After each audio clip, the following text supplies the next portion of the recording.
Good morning, and welcome to Passionate Purpose. I am here with our fabulous guest, Professor Rao, all the way from India. How are you doing today, Professor Rao? Thank you. Thank you. First of all, giving me an opportunity for this interview. Especially, I have come out of brain stroke because I was on the bed for more than a year. I had brain stroke, and my entire right portion of the body was paralyzed, and I was on the intensive care unit. Then I was not able to walk, Mm. and gradually I recovered. Still, I have problems. Sometimes I'm stammering, sometimes I'm forgetting. So I still have mental challenges, financial challenges, and physical challenges, but I'm not giving up.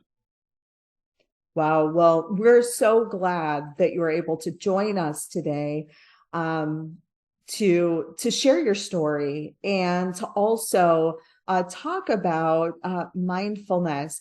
But before we get into mindfulness, tell us some more about um, your injuries. How did that happen? During the second lockdown of coronavirus, I think May 10th of 2021, I had a brain stroke and I was on the bed. So usually it takes 4 hours to recover, but it took 7 years for me to recover.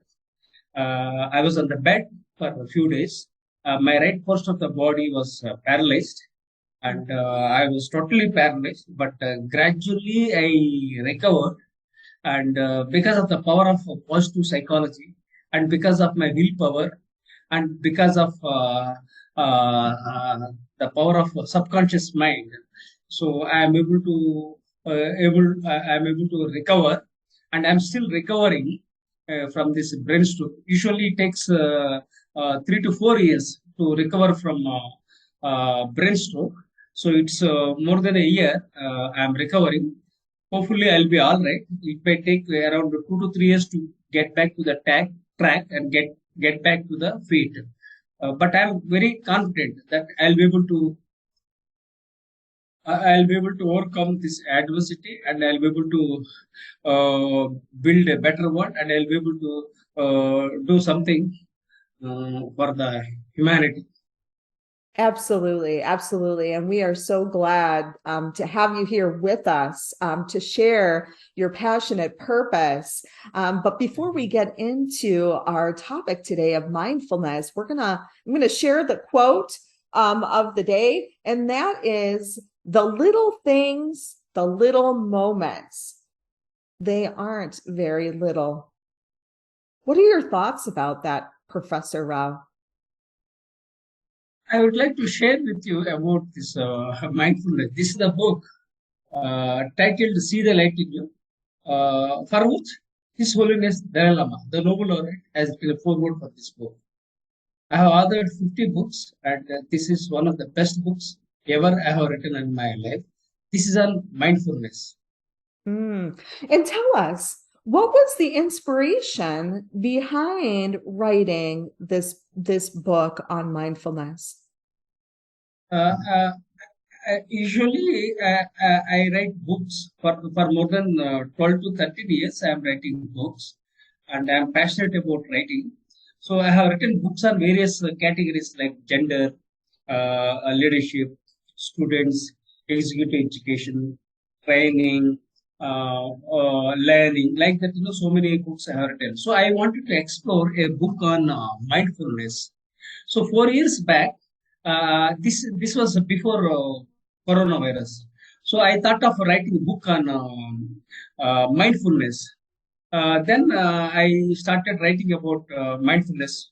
And why I wrote this book is that the divorces are rising, and there are some suicides that are happening in India.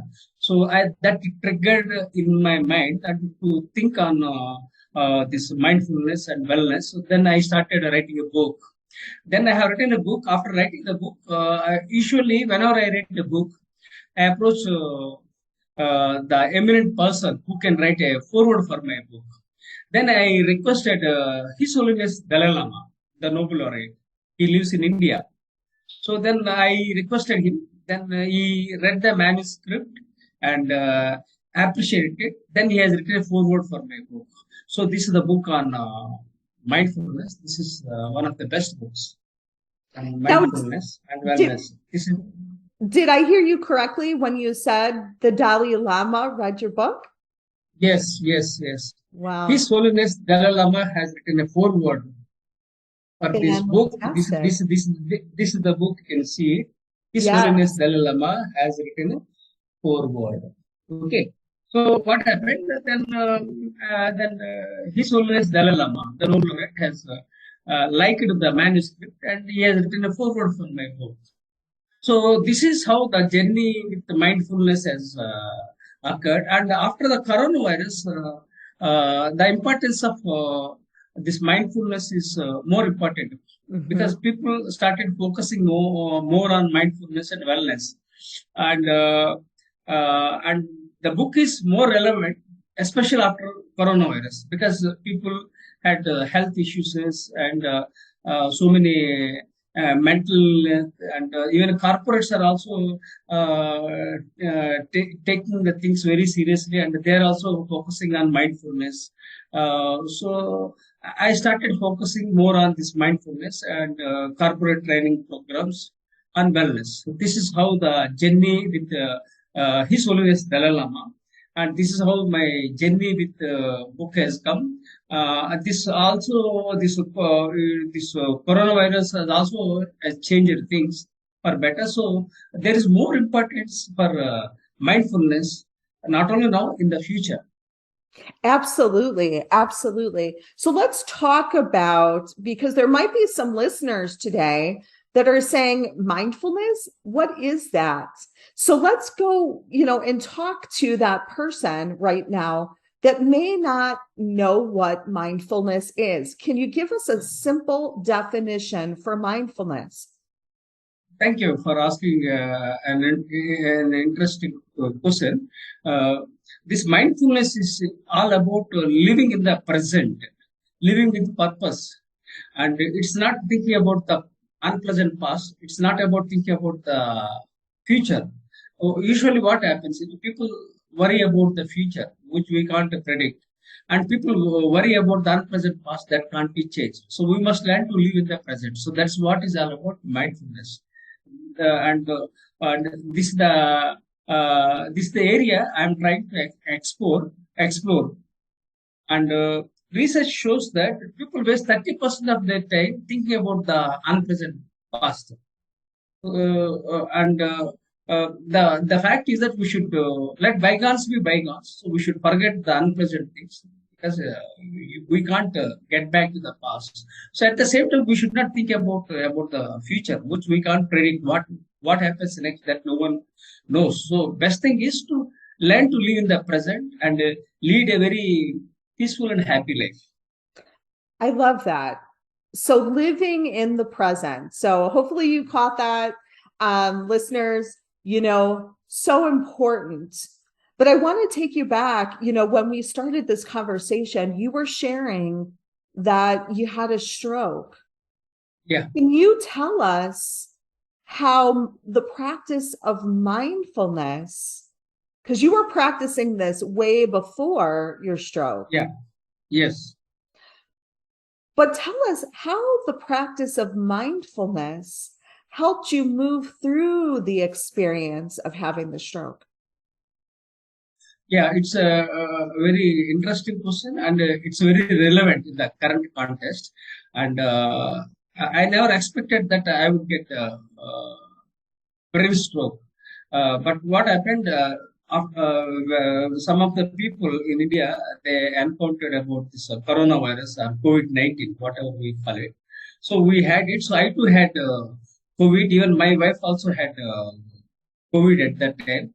And what happened when I was trying to come out of this what we call it is coronavirus, Mhm.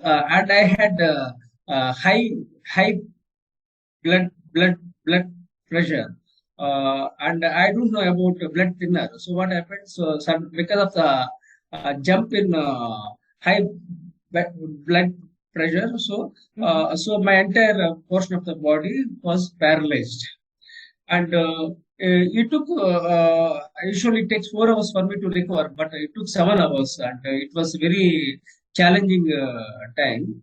And fortunately, what happened? I belong to Indian military background. I served in the Indian Air Force for close to 12 years, and I'm leading a very disciplined life. So for 40 years, I'm going to gym. So you can understand, I'm basically fitness freak. Mhm. So I recovered because of my willpower, and I recovered because of my healthy habits, and because of I have set a healthy morning routine, a daily routine, so that these things have helped. And added to that, this positive psychology is the area I am very much keen. So that helped, and the power of subconscious mind. The moment I collapsed, then within my mind I was thinking from my subconscious mind that I'm all right. All right. I'm all right. Like that, I was telling within my mind when I had the stroke. So that helped me to create positive vibrations within my mind, although I had a stroke. But I was not able to talk, but I was feeling from my subconscious mind. Mm. And because of that, the power of subconscious mind, because of my positive attitude and the attitude of gratitude, and because of the support of my wife, uh, and I have gradually recovered. Otherwise, literally, doctors thought that I would die, but I survived. This is how the journey has Mhm. started, and still I am doing certain physiotherapy exercises to get back to the track. And daily I am walking, and 6 hours in a day I am sitting with the internet. Earlier I was not able to memorize the things because of the brain stroke. Mhm. So I am gradually connecting the dots within my mind, and I am able to communicate it clearly. Sometimes, in the past, some recent past also, I was forgetting the things because of the brain stroke. But now there is a clarity, but still I need to have focus. And this right hand is problematic. So it looks quite normal, but I can't type, I can't do things with my right hand. So these are all the challenges, but I came out of it. See, Mhm. I was born in a toxic family. I grew up into a toxic environment. I have mental challenges. I have physical challenges. I have financial challenges, and I am a dyslexic, and I have ADHD, attention deficit hyperactivity disorder, and unfortunately, this brain stroke has ruined my prospects. But because of my positive psychology, and because of my right attitude, I am able to come out of it, and I'm gradually getting into the track.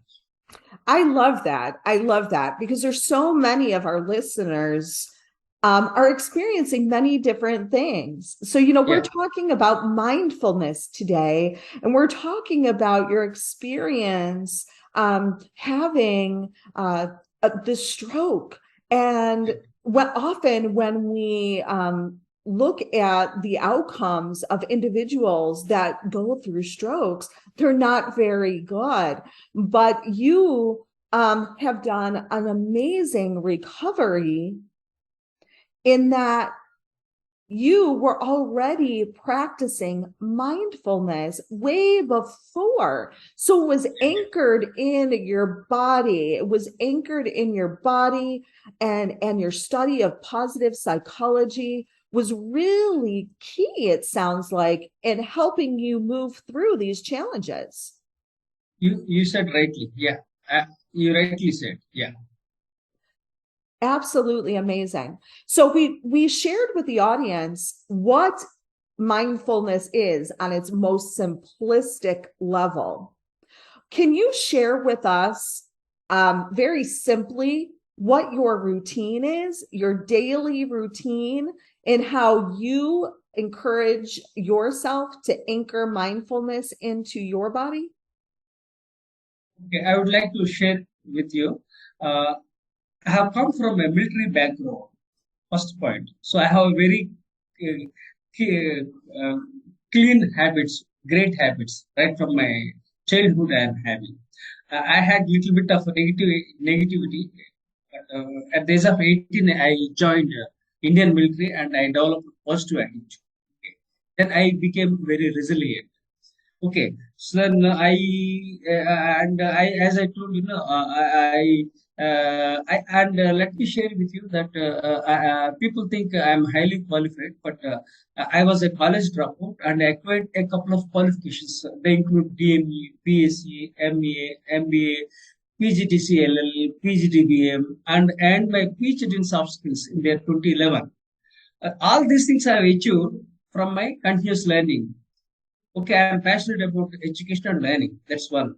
And secondly, coming to the routine, every day morning I wake up at 4 o'clock and I create things. Usually, of course, until 1 year back, I was writing, but for the last 1.5 years, I am not able to write. So there is a problem. But before that, I used to wake up. Now also I wake at 4 o'clock. Morning 4 o'clock, I get up. I read the things, and throughout the day, I keep generate the content. In the night, I remove unwanted things. So typical daily routine in my life is early morning.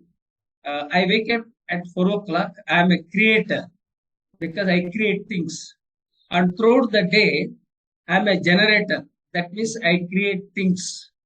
And in the night, I am the destroyer. In the sense, I remove negative thoughts, negative things from my mind. So precisely, my daily routine include I am a creator in the morning, generator throughout the day. In the night, I am a destroyer. This is what I can tell you about my daily routine. I love that. I love that. And incorporated in that structure, I'm sure is a lot of, do you do prayer or are you meditating? Do you do any activities like that throughout your day in order to ground yourself? Because when I think of mindfulness, I'm thinking I wake up every morning in gratitude, just Oh, gratitude that I have breath, yeah. in my Yes. lungs, and I get to live another day. And, I have arms and I have legs. And, I think it's often that we take such things for granted. And, Dr. Rao, it's been an absolute pleasure having you here with us today, talking about mindfulness. Can you share with us again, before we wrap things up, about your book? Can you show us your book? Let us know Yeah, what the title is and where we can find it. yeah, I'll share it with you. This is my routine. Okay, this is the book. Uh, See the light in you. on See the light in you. For this Mm. book, Nobel laureate His Holiness Dalai Lama has written in 4 words. This is the book. This is one of the best books ever I have written in my lifetime, which is the award-winning book, See the Light in You. I And love that. this is very close to my heart. Mm. This book is very close to my heart because the Nobel laureate has written a 4 word. That's the one thing. And this is on mindfulness, which is relevant not only today, in the years to come.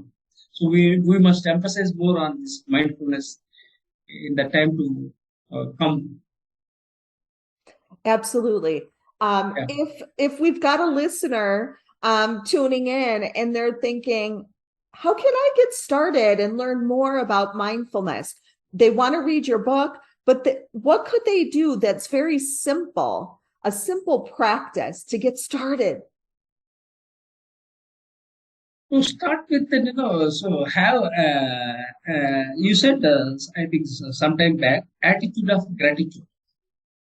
It's very relevant. We must all have that gratitude. Gratitude is very much required. People are missing that gratitude. We need to have gratitude. That's one thing.